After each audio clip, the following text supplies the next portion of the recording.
আজকে থেকে ধরেন লক্ষ কোটি বছর আগে, কত কোটি বছর আমরা জানি না, আল্লাহ রাব্বুল আলামিন একা ছিলেন, একা। তিনি সর্বপ্রথম সৃষ্টি করলেন আরশে আযীম। কি সৃষ্টি করলেন?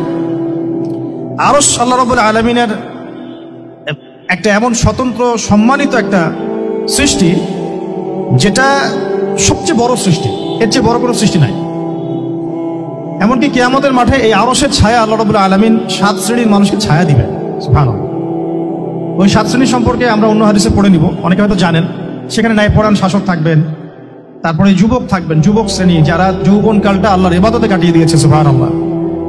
যে নারী একজন যুবককে আহ্বান করেছে খারাপ কাজের জন্য, কিন্তু যুবক বলেছে যে আমি রাজি না, আমি আল্লাহকে ভয় করি, সেই যুবকও আরশের ছায়া পাবে ইনশাআল্লাহ।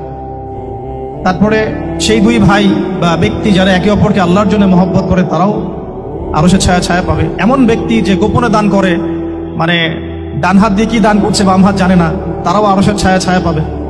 এমন ব্যক্তি যে অন্ধকারে বা একাকী আল্লাহ পাককে স্মরণ করে এবং চোখ দিয়ে দরদর করে পানি পড়তে থাকে, এই ব্যক্তিও আরশের ছায়া পাবে। এরকম প্রায় 7 শ্রেণীর মানুষ আরশের ছায়া পাবে। আরশ সৃষ্টি করার পরে আরশটা ছিল পানির উপরে। কোথায় ছিল? পানির উপরে। সূরা হুদের মধ্যে আছে।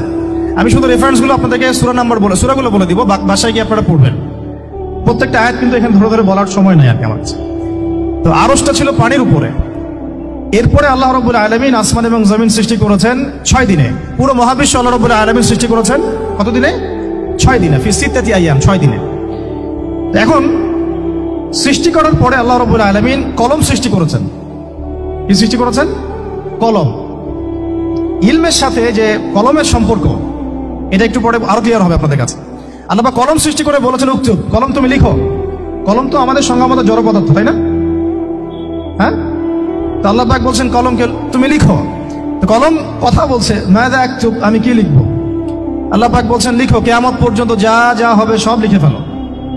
এরপর আল্লাহ রাব্বুল আলামিন লাউহে মাহফুজের মধ্যে একদম from the very beginning till the last day of judgement প্রত্যেকটা কথা লাউহে মাহফুজে লেখা আছে। এমনকি আপনার কার সাথে বিয়ে হবে সেটাও, কয়টা বাচ্চা কাচ্চা হবে সেটাও। তাই এত অস্থির হওয়ার দরকার নাই, রিজিকে যা আছে আসবে ইনশাআল্লাহ। লেখা যদি হয়ে থাকে আসবে না? আসবে ইনশাআল্লাহ, সবর। তো এই জন্য মুমিনদেরকে বলা হয়েছে তোমরা কখনো হতাশ হবে না, কারণ তাকদীর লেখা হয়ে গেছে, হতাশার কোনো কারণ নাই। একটা প্রবণতা আমরা সমাজে দেখছি আত্মহত্যার। ইয়াং জেনারেশনকে আমরা নসিহত করবো যে ভুলেও নিজের জীবনকে বিসর্জন দিতে যাবেন না। আল্লাহ রাব্বুল আলামিন আপনাদেরকে সৃষ্টি করেছেন তার ইবাদত করার জন্য এবং তার জমিনে তার দিনটাকে প্রতিষ্ঠা করার জন্য। হেলায় খেলায় আপনার জীবনটা নষ্ট করবেন না, ঠিক আছে ভাই? আল্লাহ বোঝার তৌফিক দান করেন। তো কলম সৃষ্টি করার পরে কিয়ামত পর্যন্ত সব লেখা হয়ে গেছে। এখন আমাদের এই পৃথিবীতে তো মানুষ ছিল না, ছিল? এদিকে মনোযোগ দেন। এই পৃথিবীতে কি আগে মানুষ ছিল? এই পৃথিবীতে আগে কি ছিল তাহলে বলেন? হ্যাঁ, মাশাআল্লাহ। এই পৃথিবীতে আগে কি ছিল? এখন ওরা নাই? সবার সাথেই কিন্তু একটা করে আছে। কমপক্ষে কয়টা করে? সবার সাথে কমপক্ষে একটা করে। আর কোন কোন জায়গা আছে যেখানে জিনের বড় বড় আকড়া আছে। পৃথিবীতে যে জায়গাগুলো থেকে ইসলাম বিরোধী অপতৎপরতাগুলো চলে, ওখানে জিনের আকড়া বেশি। কথা বুঝতে পারছেন? তো জিন জাতিকে আল্লাহ পাক ধ্বংস করে দিয়েছেন তাদের পাপের কারণে, আল্লাহ দ্রোহিতার কারণে, অবাধ্যতার কারণে। এখন আল্লাহ রাব্বুল আলামিন ইরাদা করলেন পৃথিবীতে আমাদেরকে সৃষ্টি করবেন, মানে মানুষকে সৃষ্টি করবেন। আল্লাহ পাক তার সমস্ত ফেরেশতাদেরকে একত্রিত করলেন। ঘটনাটা কিন্তু খুব ইন্টারেস্টিং। আমি জানি এখানে ওলামায়ে কেরামও আছেন, তবে আমি সবার জন্য প্রযোজ্য হয় এমন কথা বলারই চেষ্টা করছি, কারণ অনেকে হয়তো এগুলো নাও জানতে পারে। তো আল্লাহ পাকের ভাষায় আমি যদি বলি, আল্লাহ রাব্বুল আলামিন বলছেন আউযু বিল্লাহি মিনাশ শাইতানির রাজীম ওয়া ইয ক্বালা রাব্বুকা লিল মালায়েকা ইন্নী জাঈলুন ফিল আরদি খলিফা। হে নবী মুহাম্মদ সাল্লাল্লাহু আলাইহি ওয়াসাল্লাম, তুমি স্মরণ করো সেই সময়ের কথা যখন আল্লাহ তোমার রব সমস্ত ফেরেশতাদেরকে ডেকে বলেছিলেন যে ইন্নী জাঈলুন ফিল আরদি খলিফা, আমি জমিনে মানে পৃথিবীতে আমার খলিফা পাঠাতে চাই। কি পাঠাতে চাই? আরো জোরে বলেন। আল্লাহ পাক বলেননি পৃথিবীতে মানুষ পাঠাতে চাই, পৃথিবীতে নতুন কোনো মাখলুক পাঠাতে চাই। আমাদেরকে আল্লাহ পাক সম্মানের শব্দে সম্মানিত করেছেন বিশেষায়িত করেছেন, আমাদেরকে বলেছেন আমরা আল্লাহর খলিফা, আমরা আল্লাহর খলিফা। এখন আমরা আল্লাহর খলিফা, কিন্তু পৃথিবীতে মানুষ খিলাফা শব্দ সহ্য করতে পারে না। হ্যাঁ, কি অদ্ভুত না? এটা কোরআনের কি শেষের দিকে আছে না প্রথম দিকে আছে? সূরা বাকারার একদম শুরুর দিকে 3টা 4টা 5টা পৃষ্ঠা উল্টালে দেখবেন এই একটা আছে। কোরআন তাহলে শুরু থেকে কখনো খুলেও দেখেনি সে ব্যক্তি, প্রমাণ হলো এটা যে খুলেও দেখেন, অথবা দেখলেও সে এড়িয়ে গেছে। আল্লাহ পাক আমাদেরকে বললেন যে পৃথিবীতে আমি আমার খলিফা পাঠাতে চাই। তাহলে আদম আলাইহিস সালামকে আল্লাহ পাক মুহাব্বতের শব্দে, সম্মানের শব্দে বিশেষায়িত করলেন কি বলে? সুবহানাল্লাহ, সুবহানাল্লাহ। আর খলিফা কাকে বলে এটা আমি আপনাদেরকে বোঝাচ্ছি একটা দোয়া থেকে, একটা দোয়া থেকে। এই যে গাড়িতে করে আমরা বাসা থেকে আসলাম বা যখন কোনো সফরে যাই, আমরা একটা দোয়া পড়ি, সুবহানাল্লাযী সাখখারা লানা হাযা ওয়া মা কুন্না লাহু মুকরিনিন ওয়া ইন্না ইলা রাব্বিনা লামুনকালিবুন। এতটুকু তো পড়ি নাকি? ভাইগুলো পড়তে হবে। বই মেলা এসেছি শুধু লেকচার শোনার জন্য না, ছবি তোলার জন্য না। আজকে জীবনটা পরিবর্তন করা, নিয়াত করে যাইতে হবে। ঠিক আছে ভাই? বই প্রকাশ করা, ছাপানো, বিক্রি করা, লেখা, এর চেয়ে বড় কথা আমার জীবনটা ইলমের আলোয় আলোকিত করা। আমি বই লিখলাম ধরেন একটা, আমার মধ্যে সেই আমল নাই, লাভ নাই। লাভ আছে? আমি বই ছাপাইছি 100, 200, 500, 1000, আমি নিজেই আমল করি না, হবে? আগে আমল, আমল জরুরি। ইলমের সাথে আমলটা খুব বেশি জরুরি। আলেম তাকেই বলা হয় যে ইলম অনুযায়ী আমল করে। তাহলে আল্লাহ পাক বলেন লিমা তাকুলুনা মা লা তাফআলুন, তোমরা এমন কাজ, এমন কথা কেন বলো যে আমল নিজেরাই করো না? কাবুরা মাকতান ইনদাল্লাহ আন তাকুলু মা লা তাফআলুন, আল্লাহর কাছে সবচেয়ে গর্হিত একটা অপরাধ, তোমরা একটা কথা বলবা কিন্তু আমল করবে না। তো দোয়াটা মুখস্থ করবেন। এই দোয়ার নিচে একটা অংশ আছে, আল্লাহুম্মা আনতা সাহিবু বিস সাফারি। আমার কথাটা শুনেন, খলিফার অর্থটা বুঝেন। অনেকে তো অনেকভাবে ব্যাখ্যা করে আর কি। আল্লাহুম্মা আনতা সাহিবু ফিস সাফারি, আল্লাহ তুমি এই সফরে আমার সাথী। সফরে বের হওয়ার সময় দোয়া পড়ছি আমরা, আল্লাহুম্মা আনতা সাহিবু ফিস সাফারি, আল্লাহ তুমি এই সফরে আমার সাথী। ওয়াল খলিফাতু ফিল আহলি ওয়া মালি, আল্লাহ আমি তো বাসায় নাই, আমার বাসার আহাল মালের খলিফা হচ্ছে তুমি আল্লাহ। তাহলে খলিফা শব্দ দিয়ে কি বুঝলেন? আল্লাহ আমার বাসার আহাল মালের খলিফা মানে কি? আমার স্থলাভিষিক্ত তুমি আল্লাহ, আমি ওখানে নাই বাসায়, আমি সফরে বের হয়ে গেছি, আমার স্ত্রী, আমার সন্তান, আমার মাল, আমার জান, এগুলোর দায়িত্ব তোমার, তুমি খলিফা। কত চমৎকার দোয়া। তাহলে পৃথিবীতে আমি আমার খলিফা পাঠাতে চাচ্ছি, তার অর্থ কি? আল্লাহ রাব্বুল আলামিন এই পৃথিবীতে আমাদেরকে তার প্রতিনিধি বানিয়েছেন। সুবহানাল্লাহ, সুবহানাল্লাহ। তাহলে আমরা নিজেদের আত্মপরিচয় ভুলে গেলাম যে আমরা আল্লাহর প্রতিনিধি পৃথিবীতে, তাই না? আমরা এখন আব্রাহাম লিঙ্কনের পূজা করতেছি। আব্রাহাম লিঙ্কনের পূজা তো বুঝেন না আপনারা, এটা হচ্ছে ওই যে সকল ডেমোক্রেসি পূজা। আল্লাহ পাক বলছেন ওয়াল্লামা আদামাল আসমাআ কুল্লাহা, আল্লাহ বলছেন আমি আদমকে এই মহাবিশ্বের যত নাম আছে, নাম, নাউন্স, ইসম, সব শিক্ষা দিয়েছি। সুবহানাল্লাহ। এই মহাবিশ্বের যত নাউন্স, নাম, এখানে ইসম শব্দের অর্থ কিন্তু জ্ঞান। ইসম মানে কি? এখানে জ্ঞান। মহাবিশ্বের যে জ্ঞানগুলো আছে, এই জ্ঞানগুলো আল্লাহ পাক আমাদের আদি পিতাকে শিক্ষা দিয়েছেন। আমাদের আদি পিতাকে আল্লাহ নিজে শিক্ষা দিয়েছেন। সৃষ্টিগতভাবে আমরা জ্ঞানী ছিলাম না, আল্লাহ পাক আমাদেরকে জ্ঞান শিক্ষা দিয়েছেন। আমরা ফিলোসফির বইগুলো খুললে দেখবেন ওখানে বুদ্ধিবাদ নামে একটা মতবাদ আছে। মানে তারা বলে যে মানুষ সৃষ্টিগতভাবেই একজন বুদ্ধিদীপ্ত প্রাণী। এটা ভুল কনসেপ্ট। সৃষ্টিগতভাবে আমাদের মধ্যে জ্ঞান ছিল না, আল্লাহ পাক আমাদেরকে জ্ঞান শিক্ষা দিয়েছেন। কথা বুঝতে পারছেন? একটা মতবাদ তাদের আছে অভিজ্ঞতাবাদ, মানে মানুষ অভিজ্ঞতা থেকেই শিখে। আরেকটা আছে সমন্বয় মতবাদ, আপনারা তো এগুলো অনেকে পড়েছেন হয়তো। এর বাইরে যে একটা মতবাদ আছে যে আল্লাহর পক্ষ থেকে ওহী ভিত্তিক মানুষ জ্ঞান শিখে, এই মতবাদ কোনো দার্শনিকের বইয়ে স্থান পেল না।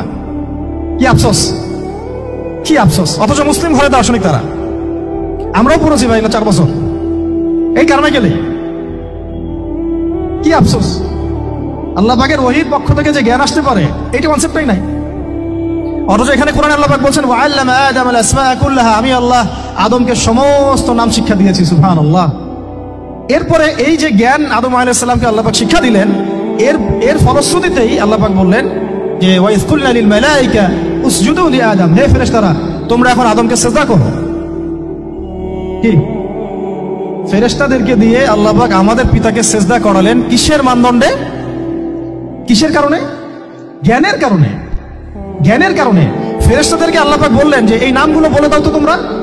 তারা বলতে পারলো না। তারা বললো লা ইলম আল্লাহুম্মা লা ইলমা লানা ইল্লা মা আল্লামতানা, আল্লাহ আমাদের তো সেই জ্ঞান নাই, শুধু ওইটুকু জ্ঞান আছে যা আপনি আমাদেরকে শিখিয়েছেন।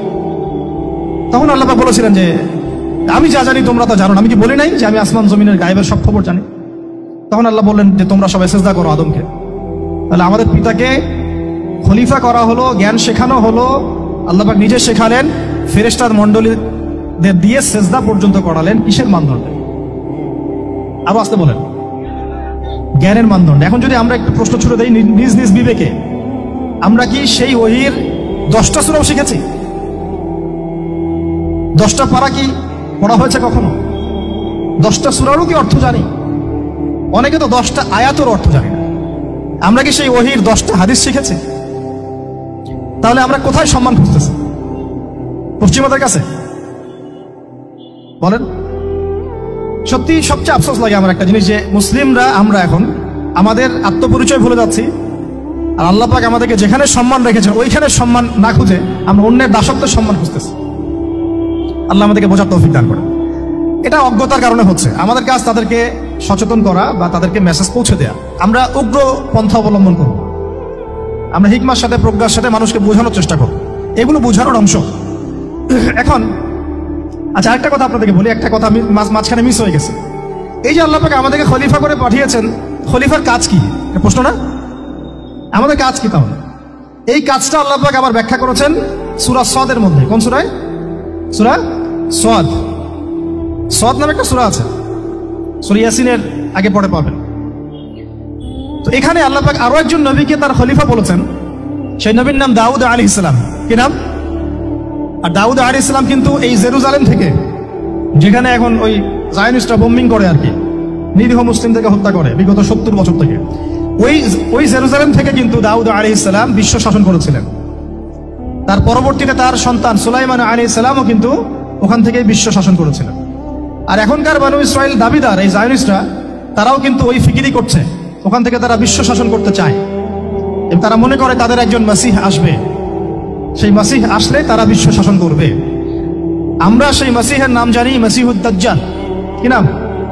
এই দাজ্জালকে ওরা ওদের সত্য মাসিহ মনে করে, আমরা জানি হচ্ছে মিথ্যা ভণ্ড প্রতারক মাসিহ, অথচ ওরা মনে করে এটা হচ্ছে সত্য মাসিহ।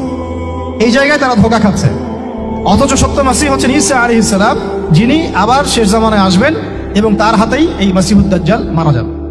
এবং তারপরে পুরো বিশ্বে আবার ওই খিলাফা কায়েম হবে, ওই যে খলিফা, ওটা সারা বিশ্বে কায়েম হবে। এই টাউন হলও বাদ যাবে না ইনশাআল্লাহ। এটা মানুষ মানতে চাচ্ছে না, কিন্তু মানুষ না মানলে কি?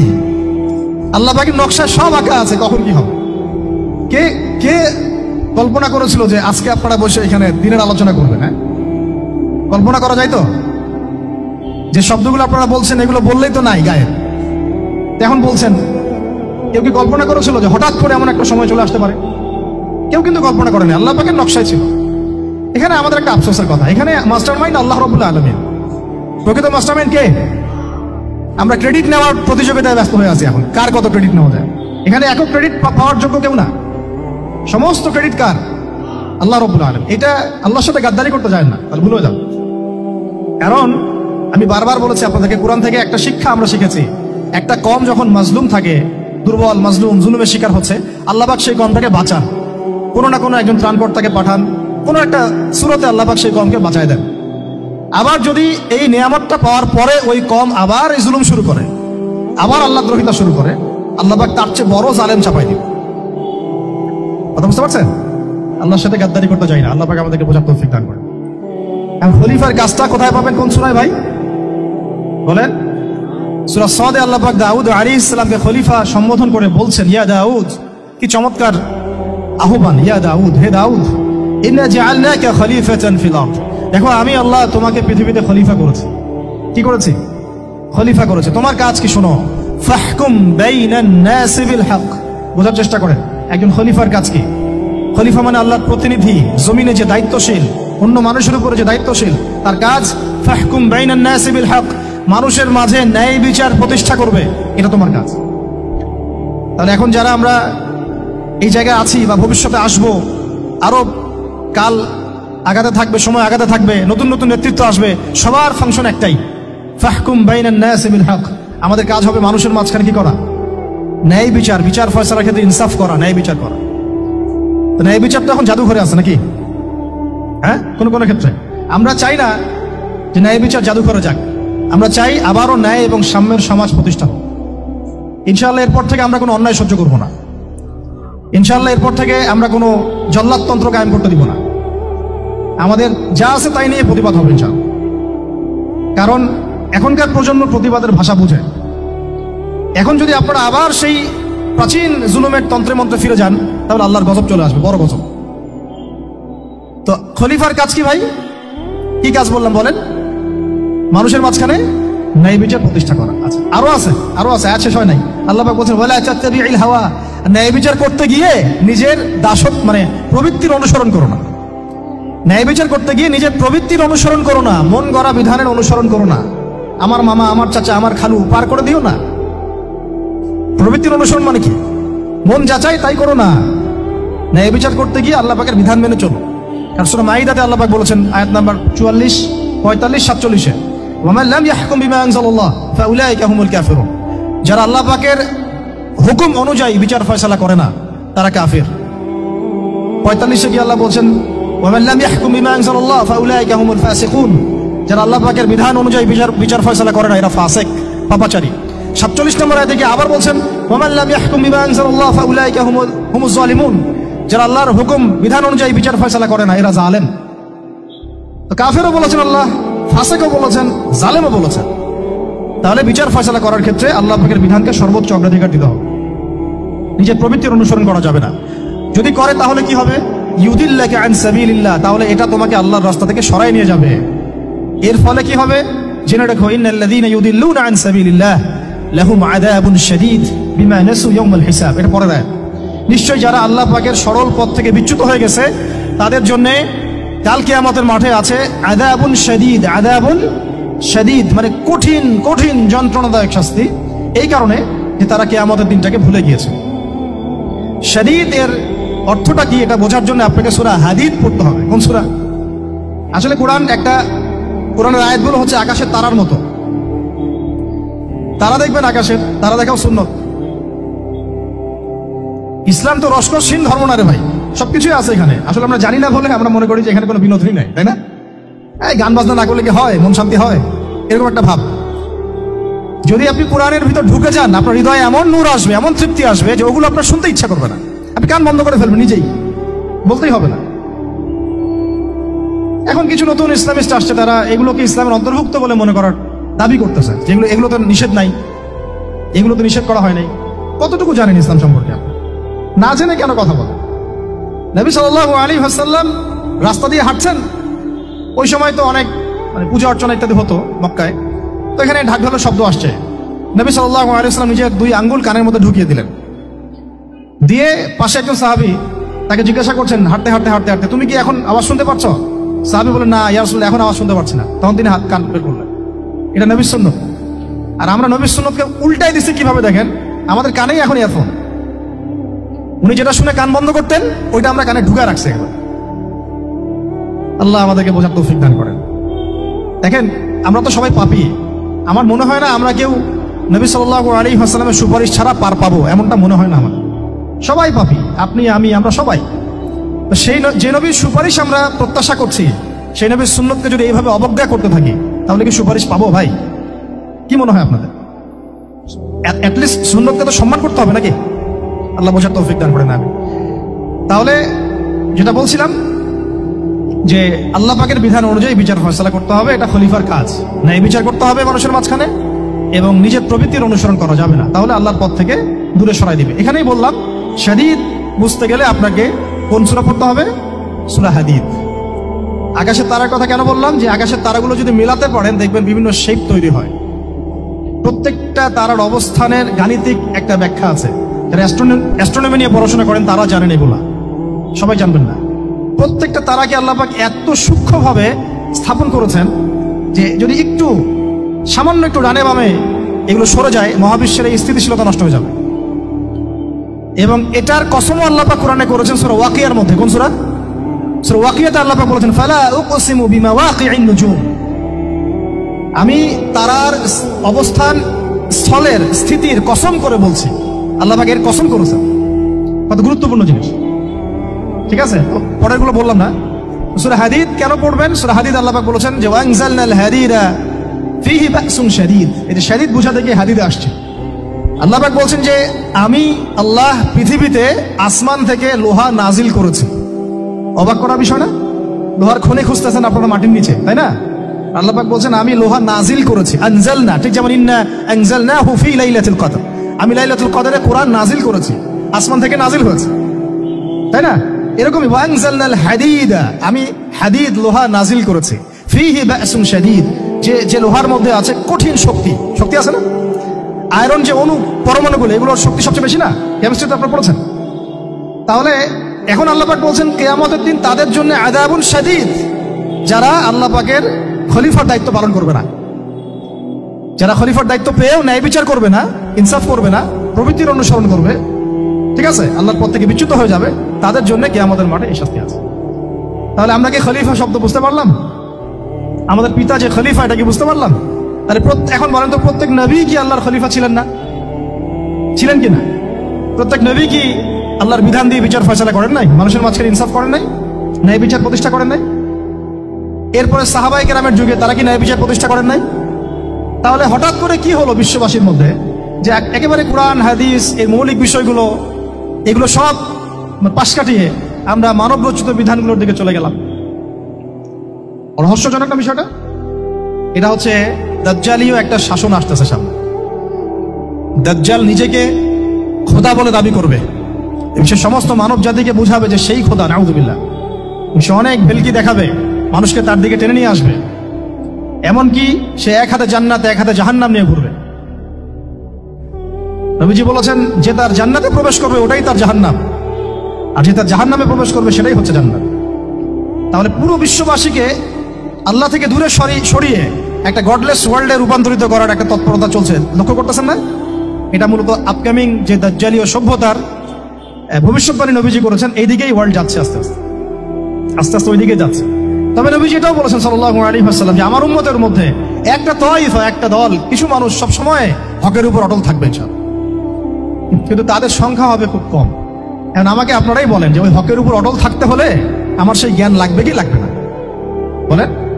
যেই জ্ঞান আমাদের পিতাকে শেখানো হয়েছে, দেখবেন প্রত্যেকটা মানুষের মধ্যে কিছু প্রতিভা আছে, সৃজনশীলতা আছে না? একটা বুদ্ধিদীপ্ত একটা তাড়না মানুষের ভিতরে কাজ করে। এটা কোত্থেকে আসে জানেন?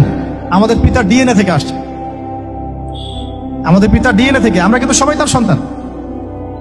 এরপরে পৃথিবীতে মানুষ পাপাচারে যখন লিপ্ত হলো প্রচন্ড রকম, তখন নূহ আলাইহিস সালামকে আল্লাহ পাক পাঠান এবং তিনি প্রায় 950 বছর দাওয়াতের কাজ করলেন, 40টা বা 80টা পরিবার ইসলাম কবুল করলো। তখন আল্লাহ পাক এই মুমিনদেরকে বাদ দিয়ে সবাইকে গারদ করে দিলেন, ধ্বংস করে দিলেন। মানে আমরা যারা পৃথিবীতে এখন বেঁচে আছি, যে আপনি আমি, আপনাদের নাম আমি জানি না, আমরা যারা বেঁচে আছি, আমরা কিন্তু কোনো না কোনো ভাবে ওই 40 বা 80 পরিবারের সন্তান। আমরা আত্মীয়, কিন্তু আমরা সবাই কিন্তু আত্মীয়, জানেন? 40টা বা 80টা পরিবার বাদ দিয়ে বাকি সব মানুষকে আল্লাহ পাক ধ্বংস করে দিয়েছিলেন নূহ আলাইহিস সালামের মহাপ্লাবনে। ঘটনা জানেন না? 40 বা 80টা পরিবারকে বাদ দিয়ে বাকি সবাইকে আল্লাহ পাক ধ্বংস করেছেন ওই মহাপ্লাবনে। তাহলে এখন এই বিশ্বে যত মানুষ আছে তারা কয়টা পরিবারের সন্তান? ওই 40-80।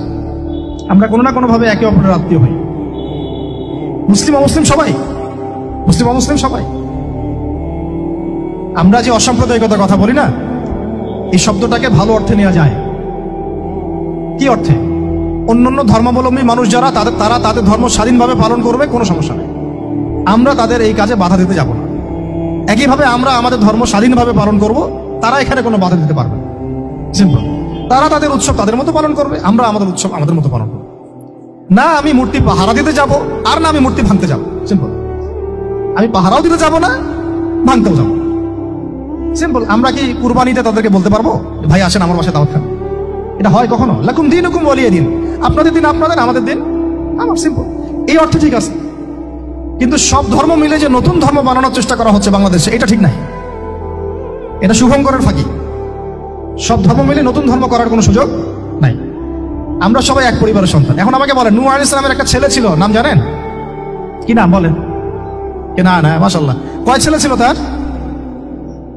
হ্যাঁ, না, মূলত 4জন সন্তান থেকে বড় বড় 4টা গোত্র সৃষ্টি হয়েছে। শাম এক সন্তানের নাম কি? এটাকে কেন্দ্র করে এই যে সিরিয়ান কন্টিনেন্টে, পুরো প্যালেস্টাইন, সিরিয়ান, অ্যারাবিয়ান কন্টিনেন্টে যত মানুষ তার বংশধর, ঠিক আছে? হাম, একটা সন্তানের নাম হাম। এখান থেকে আফ্রিকার যে কালো কালো মানুষগুলো সব তাদের বংশধর। একটা হচ্ছে ইয়াফাস, ইউরোপিয়ান যারা সাদা চামড়া সব এদের বংশধর। আরেকটা যে কেনান। এই ছেলেটা কি বলেছিল, বাবা ডাকছে নৌকায় আসো তাড়াতাড়ি, নৌকায় আসো তাড়াতাড়ি, না হলে আজকে আল্লাহ পাক আযাব দিয়ে ধ্বংস করে দিবে। সে নবীর সন্তান হওয়ার পরেও আল্লাহ প্রদত্ত ওহীর জ্ঞানকে মূল্যায়ন না করার কারণে ধ্বংস হয়ে গেল। আর ওই 40টা বা 80টা পরিবার নাজাত পেল কিভাবে? আল্লাহর পক্ষ থেকে নাজিলকৃত ওহীর জ্ঞানকে প্রাধান্য দিয়ে আনুগত্য করে। তাহলে কোন জ্ঞানকে আমরা প্রাধান্য দিব ভাই? আমি বলছি না যে আমরা দুনিয়াবী জ্ঞানগুলোকে শিখবো না, ওই প্রসঙ্গে আমি একটু পরে আসছি যে আমরা শিখবো এবং কিভাবে শিখবো, কতটুকু শিখবো। আগে এই অংশটুকু শেষ করি। ঠিক একইভাবে আপনারা কি আদ জাতির নাম জানেন? আদ, সামুদ। ওই যে সৌদি আরব এখন যেখানে লাইন বানাচ্ছে, লাইন প্রজেক্ট, ওই আলোলা বলে, আলোলা লাইন প্রজেক্ট বানাচ্ছে দেখবেন অনলাইনে। ওই জায়গা দিয়ে নবী সাল্লাল্লাহু আলাইহি ওয়াসাল্লাম তাবুক যুদ্ধের সময় গিয়েছিলেন। যাওয়ার সময় তিনি বলেছিলেন, তোমরা মাথা নিচু করে কান্নাকাটি করতে করতে এখান থেকে অতিক্রম করো। সাহাবীরা মাথার উপর কাপড় দিয়ে কান্নাকাটি করতে করতে জায়গাটা পার করেছেন, কারণ ওই জায়গায় সামুদ জাতি ছিল যাদেরকে ধ্বংস করা হয়েছে। ওটা হচ্ছে এখন পর্যটন স্পট। সুবহানাল্লাহ। তো আদ এবং সামুদ জাতিকে আল্লাহ পাক ধ্বংস করলেন, কিন্তু তাদেরকে করেন নাই যারা ওহীর জ্ঞানকে প্রাধান্য দিয়েছিল। ইব্রাহিম আলাইহিস সালাম কোন জ্ঞানের বদৌলতে আল্লাহকে চিনলেন? মানব রচিত জ্ঞান নাকি আল্লাহর পক্ষ থেকে নাজিলকৃত জ্ঞান? বলেন। মূসা আলাইহিস সালাম কোন জ্ঞানের বদৌলতে ফিরআউনের মতো এই যে কি বলবো প্রতাপশালী একজন শাসকের সামনে দাঁড়িয়ে বুক ফুলিয়ে ইসলামের দাওয়াত দিলেন? কোন জ্ঞানের আলোকে? ওহীর জ্ঞান। আর ওহীর জ্ঞান যখন নাজিল করা হয়েছে তখন তিনি দোয়াটা পড়ছিলেন, রব্বি ইশরাহ লি সাদরি ওয়া ইয়াসসির লি আমরি ওয়াহলুল উকদাতাম মিন লিসানি ইয়াফকাহু কওলি। প্রত্যেক নবী, ইউসুফ আলাইহিস সালাম কারাগারে 12 বছর থেকেছেন। কত বছর? 12 বছর। আমাদের অনেক ভাই এরকম 5 বছর, 7 বছর, 10 বছর, 12 বছর থেকেছে। আছে এমনও মানুষ আছে, এখন বলা যায় তাই বলি, যে ওই যে একটা শব্দ শুনেছেন আয়না ঘর, ওখানে দীর্ঘদিন ছিল, তারপরে নাই, কোথায় গেছে আল্লাহই ভালো জানে। ইউসুফ আলাইহিস সালামও এরকম কারাগারে ছিলেন। কত বছর? 12 বছর। কিন্তু আল্লাহ পাক তাকে এমন একটা জ্ঞান শিক্ষা দিয়েছিলেন, তিনি স্বপ্নের ব্যাখ্যা বলতে পারতেন, যে কোনো স্বপ্নে। রাজা স্বপ্ন দেখলেন যে 7টা গাভী, জীর্ণ শীর্ণ গাভী, মোটা তাজা গাভীকে খেয়ে ফেলছে, স্বপ্নের ব্যাখ্যা কেউ দিতে পারে না। কিন্তু ওই জেলখানায় 2 জন ছাড়া পাওয়া মানুষ, ছাড়া পাইছে 2 জন, আর কি 2 জনের মধ্যে একজন বেঁচে আছে, একজন নাই। মানে 2 জন বসে বসে ইউসুফ আলাইহিস সালামকে বলছিলেন যে আমরা একটা স্বপ্ন দেখলাম যে আমার মাথায় রুটি আছে, পাখি এসে রুটি খেয়ে ফেলছে, আর আমি স্বপ্ন দেখলাম যে আমি শরাব পান করাচ্ছি, ব্যাখ্যা কি? ইউসুফ, তোমাকে সত্যবাদী বলে জানি। ইউসুফ আলাইহিস সালাম বললেন, তোমার মাথায় রুটি যেটা খেয়ে নিচ্ছে, তার মানে তোমাকে শুলদণ্ড দেওয়া হবে, আর তুমি যে পানি পান করাচ্ছ, তার মানে তুমি নাজাত পাবে, ছাড়া পাবে। হলেও তাই। আর যে নাজাত পাবে তাকে ইউসুফ আলাইহিস সালাম বলে দিলেন যে তুমি রাজদরবারে গিয়ে আমার কথা বলো, আমার কথা আলোচনা করো। সে ভুলে গিয়েছিল। পরে যখন এই স্বপ্নটা দেখলো বাদশা, তখন বাদশা সবাইকে ডাকলো, ডেকে বললো যে এই গাভীর স্বপ্নের ব্যাখ্যা কি? তখন এই ব্যক্তির মনে পড়ছে, আরে ইউসুফ তো ব্যাখ্যা দিতে পারে। সে গিয়ে ইউসুফ আলাইহিস সালামকে ডেকে নিয়ে আসতেছে যে এই রাজা স্বপ্ন দেখছে, ব্যাখ্যা কি? স্বপ্ন কিন্তু আপনার কাছে শুনে একটা স্বাভাবিক মনে হচ্ছে, আরে গাভীর আবার স্বপ্নের কি ব্যাখ্যা? তখন ইউসুফ আলাইহিস সালাম ব্যাখ্যা দিলেন যে 7 বছর ফসল ফলবে আপনাদের এলাকায়, তারপরের 7 বছর হবে দুর্ভিক্ষের সময়। কিসের সাথে কিসের ব্যাখ্যা? এই জ্ঞান কে শিখালেন তাকে? এই ইন্টারপ্রিটেশনের জ্ঞান কে শিখালেন? তাহলে জ্ঞানের মূল উৎস কে? আমার কথা বলার উদ্দেশ্য কি বুঝতে পারছেন? যত জ্ঞান তার মূল উৎস কে? স্বপ্ন একটা জ্ঞান, যদি সেটা সত্য হয়। আর জেনে রাখবেন, কিয়ামতের আগে আগে মুমিনদের স্বপ্ন বেশি বেশি সত্য হবে। ঠিক আছে? মূসা আলাইহিস সালামকেও সেই আল্লাহ জ্ঞান শিক্ষা দিলেন। ঈসা আলাইহিস সালাম এই কুষ্ঠরোগীর গায়ে হাত বুলালে ভালো হয়ে যায়। হ্যাঁ, অন্ধ ব্যক্তির মানে চোখে হাত বুলালে ভালো হয়ে যায়। এমনকি মৃত ব্যক্তিকে তিনি বলছেন কুম বিইজনিল্লাহ, আল্লাহর হুকুমে দাঁড়িয়ে যাও, দাঁড়িয়ে গেল। এই জ্ঞান কে দিয়েছেন তাকে? দাউদ এবং সুলাইমান আলাইহিস সালাম এই যে পশু পাখির ভাষা বোঝেন, সুলাইমান আলাইহিস সালাম পিঁপড়ার ভাষাও বোঝেন। আপনাদের সায়েন্স কি পিঁপড়ার ভাষা বোঝে? হ্যাঁ, আমরা তো এখন সায়েন্সকে সবকিছুর মানদণ্ড মনে করি, তাই না? সায়েন্স যদি বলে হ্যাঁ তাহলে হ্যাঁ, না বললে না। মানে এমন একটা ভাব, দেখেন সায়েন্সকে আমরা ইলাহ বানাইছি, ইলাহ, উপাস্য। সায়েন্স যদি বলে যে পৃথিবী থেকে অমুক অমুক কোটি কোটি আলোকবর্ষ দূরে একটা গ্রহের সন্ধান পাওয়া গেছে, নাম দিল ধরেন যে আলফা এক্স ওয়াই জেড কিছু একটা, ওখানে হুরপড়ি আছে, হ্যাঁ, ওখানে দুধের সাগর আছে, মধুর সাগর আছে। তো মানুষ তখন বিশ্বাস করা শুরু করবে, হ্যাঁ হ্যাঁ তাই তো থাকতেই পারে। নাসা বলেছে না হয়ে পারে, নাসা মন্তব্য করেছে না হয়ে পারে। ওরকম যদি বলে অনেক দূরে একটা আগুনের একটা বিশাল ইয়া পাওয়া গেছে, গ্রহ পাওয়া গেছে, ওখানে আযাব দেওয়া হয়, শাস্তি দেওয়া হয়, ওখানে অন্য মাখলুক আছে, ওদের ভাষায় এলিয়েন আর কি, মানুষ বিশ্বাস করে। এটা আল্লাহ পাক কোরআনে বলছেন যে সুলাইমান আলাইহিস সালাম পিঁপড়ার ভাষাও বুঝতেন, ওই কথা বিশ্বাস করতে চাচ্ছে না। সুলাইমান আলাইহিস সালাম বাতাসে ফ্লাই করতে পারতেন, এটা বুঝতে পারতেছেন, বিশ্বাস করেন না। তাহলে ওই প্রযুক্তি না থাকলে এয়ারক্রাফট কিভাবে আবিষ্কার করলেন? যে প্রযুক্তিগুলো পৃথিবীতে চলে গেছে ইতিমধ্যে, ওগুলো ভবিষ্যতেও আসতে পারে। যেমন একটা প্রযুক্তির কথা বলি, সুলাইমান আলাইহিস সালাম বসে আছেন, একজনকে বললেন না সাবার রানী বিলকিসের সিংহাসন কে নিয়ে আসতে পারবে? একজন বললো যে আপনি উঠে দাঁড়াইতে যতক্ষণ সময় লাগে এর মধ্যে নিয়ে আসবো। উনি বললেন যে হবে না, এটাতে হবে না, তুমি স্লো, তুমি 3G 4G না, এত স্লো স্পিডে আমার হবে না। এই কথা বলেন নাই, মজা করলাম আর কি। আমাদের ইউটিউবার আবার এই অংশ কাট করে আবার প্রচার করে দিতে পারে। দেখেন কিসের সাথে কি ব্যাখ্যা করলো, কোরআনকে 3Gর সাথে তুলনা করলেন আবু তোহাদ না, ব্যাস কাম সারা দেশে ওইটাই ইস্যু। তখন মহা মুসিবত, মানে বাঙালি জাতির মধ্যে দিন প্রচার করা। আমাদের সালাফদের ভাগ্য ভালো যে তারা আগেই, মানে এই প্রযুক্তি আসার আগেই দুনিয়া থেকে তারা চলে গেছে। মুশকিল না, যত ইস্যু এগুলোর কারণেই সৃষ্টি হয়। তো যাই হোক, প্রসঙ্গে আসি, কোথায় ছিলাম ভাই, যে কথা হারায় ফেললাম। হ্যাঁ, আরেকজন বললেন যে না, আপনি চোখের পলক ফেলতে যতক্ষণ লাগে এর মধ্যে দেখবেন সিংহাসন সামনে। সুবহানাল্লাহ, কি প্রযুক্তি বলেন! এই প্রযুক্তির সামনে কি বিশ্ববাসী যেতে পেরেছে? দেখেন সুলাইমান আলাইহিস সালামের বাতাসে ফ্লাই করাটা কিন্তু এখন পৃথিবীতে খুব কমন হয়ে গেছে। আমরা সবাই ফ্লাই করতেছি বাতাসে, তাই না? যদি আপকামিং কোনো সময় আপনি দেখেন যে এইরকম চোখের পলকেই একটা বস্তু আরেকটা জায়গা থেকে এক জায়গায় চলে আসতেছে, আমি অবাক হব না ইনশাআল্লাহ। কারণ কোরআনে অতীতে এই ঘটনার দলিল আছে। বুঝাতে পারতেছি না? এক কথায় সমস্ত জ্ঞানের মূল উৎসকে। এরপরে আসেন, অত আর লম্বা করছি না, আমাদের নবী মুহাম্মদ সাল্লাল্লাহু আলাইহি ওয়াসাল্লাম আসেন। আমরা তো তার উম্মত। 23 বছরে, একটু মনোযোগ দেন, এটা আলোচনার লাস্ট পার্ট, ঠিক আছে? 23 বছরে তিনি পুরো জাহেলিয়াতকে পরিবর্তন করে দিয়েছেন। কত বছরে? 23 বছর। আপনারা কি জানেন যে আইয়ামে জাহিলিয়াতে আসলে কি কি সমস্যা ছিল? কেন ওই যুগটাকে আমরা জাহিলিয়াত বলি? বেসিক্যালি 5-6টা সমস্যা ছিল। কয়টা? 5-6টা। 1 নম্বর শিরক। 1 নম্বর কি? আমার সাথে বলেন। শিরক আমাদের ওয়ার্ল্ডে নাই, এটা তো গ্লোবাল শিরক চলতেছে এখন। শুধু ধর্মীয় শিরক চলতেছে নাকি? এখন শিরক হচ্ছে পলিটিক্সে, শিরক হচ্ছে ইকোনমিক্সে, শিরক এডুকেশনেও আছে, শিরক কালচারের মধ্যেও আছে। কথাগুলো বুঝতে হবে একটু গভীরভাবে। তখন সমস্যা ছিল রিবা, সুদ। এখন নাই। রিবা ছাড়া কোনো সিস্টেম আছে এখন ওয়ার্ল্ডে? আমি গতকালকে একটা হাদিস মোতালা করছিলাম সুদ সংক্রান্ত। নবীজি বলেছেন সাল্লাল্লাহু আলাইহি ওয়াসাল্লাম যে একটা যুগ আসবে সামনে, সুদবিহীন কোনো মানুষই চলতে পারবে না। যে চলতে চাইবে তার গায়েও সুদের ছিটা ফোটা গিয়ে লাগবে।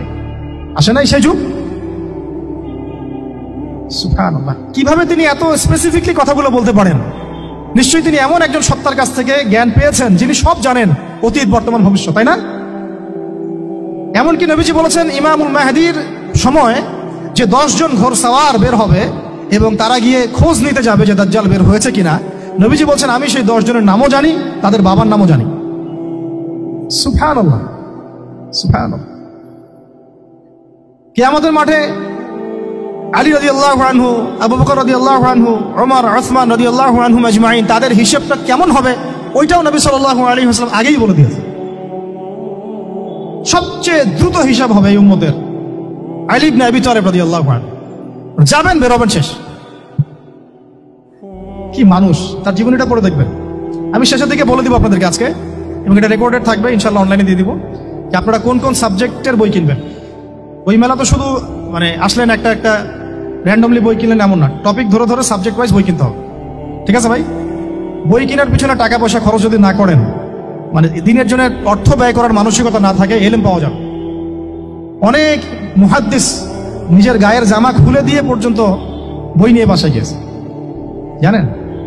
তাদের সমস্ত সম্পত্তি বিক্রি করে দিয়েছেন বই কেনার জন্য। আজকে সকালে আমাদের এক ভাই মোজাকারা করছিলেন যে আমারই এক ওস্তাদ, বাংলাদেশের অনেক বরেণ্য একজন আলেমে দিন, প্রবীণ আলেমে দিন, তার কথা আলোচনা হচ্ছিল যে তিনি কিতাব পড়তে পড়তে পড়তে হঠাৎ একটা কিতাব তিনি খুঁজে পাচ্ছেন না। তো ছাত্রদেরকে পাঠালেন যে খুঁজে নিয়ে আসো তো, কোথায় আছে? কেউ খুঁজে পায় না। তিনি নাকি ওযু করে এসে নামাজ 2 রাকাত নামাজ পড়ে বাচ্চার মতো হাউমাউ করে কান্নাকাটি শুরু করলেন, আল্লাহ আমার সেই কিতাব কোথায় গেল, আমার কিতাবটা এনে দাও। তলাবুল ইলম কাকে বলে দেখেন, ইলমের তালেব, ইলমের ছাত্র কাকে বলে? এই যে ইলমের ছাত্র, আমরা কি ছাত্র হইতে পারছি? একটা বইয়ের দাম যদি দেখি 100 টাকা, বাস আমাদের গায়ে লাগে।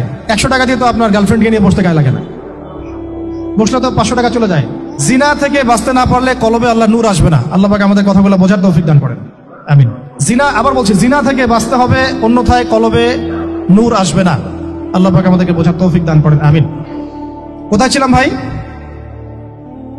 বলেন? 1 নাম্বার কি ছিল? শিরক। 2 নাম্বার রিবা, সুদ। ওইটা বলতে গিয়ে হাদিসটা কথা বলেছিলাম।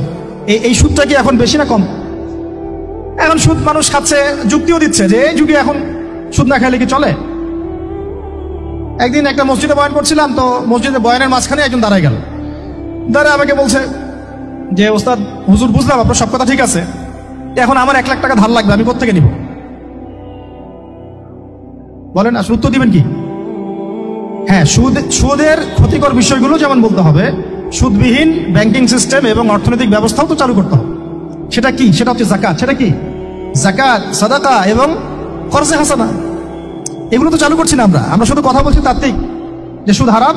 আমিও তো অনেক জায়গায় বলছি, কারণ বলতে হচ্ছে না, আপনার জানাতে তো হবে। সুদের পাপের সবচেয়ে নিম্ন শাখা হচ্ছে মায়ের সাথে জিনা করা, সর্বোচ্চ শাখা হচ্ছে আল্লাহ এবং তার রাসূলের সাথে যুদ্ধ করা। একটা হাদিস বুখারীতে এরকম আসছে, বুখারীতে কি তিরমিজিতে, আমি রেফারেন্সটা ভুলে যাচ্ছি, তবে হাদিসটা সহিহ। নবী সাল্লাল্লাহু আলাইহি ওয়াসাল্লাম বলেছেন, যে ব্যক্তি 1 দিরহাম সুদ খায় সে যেন 36 বার জিনা করবে। আর আপনারা তো জানেন, এটা আমার বলার দরকার নাই। 4 শ্রেণীর মানুষকে নবী অভিশাপ দিয়েছেন, যে নিজে খায়, তারপরে যে সুদ দেয়, যে লিখে রাখে, যে সাক্ষী থাকে। আমি বলতে যাচ্ছি, আইয়ামে জাহিলিয়াতে এই সুদটা ছিল, আমাদের এই বর্তমান ওয়ার্ল্ড অ্যাফেয়ার্সে নাই। বাংলাদেশ একটা কান্ট্রি হিসেবে চিন্তা করবেন না, আপনি গ্লোবালি চিন্তা করবেন, কারণ এখন একটা দেশ স্বতন্ত্রভাবে চলতে পারে না। ওয়ার্ল্ড ব্যাংকের সাথে আপনাকে ডিল করতে হবে, IMF এর সাথে। আমি যদি প্রেসিডেন্ট হই, তো আমাকে করতে হবে, আপনি হলে আপনাকে করতে হবে। তো কথা বলে তো শুধু কথা বলে লাভ নাই, আপনার বিকল্পটা কি? আসলে বিকল্প ব্যবস্থাটা কি? এটা তো মূল কথা। ইকোনমিক্স নিয়ে কতগুলো কিতাব আছে এখানে, ইসলামিক ইকোনমিক্স নিয়ে আমরা কতগুলো কিতাব ছাপাইছি, বর্তমান ওয়ার্ল্ড অ্যাফেয়ার্স নিয়ে আমরা কতগুলো কিতাব ছাপাইছি। নবী সাল্লাল্লাহু আলাইহি ওয়াসাল্লাম বলেছেন, শেষ জামানার সবচাইতে আমার উম্মতের উপর ভয়াবহ ফিতনা হচ্ছে মাসিহুদ দাজ্জাল। কি নাম বলেন?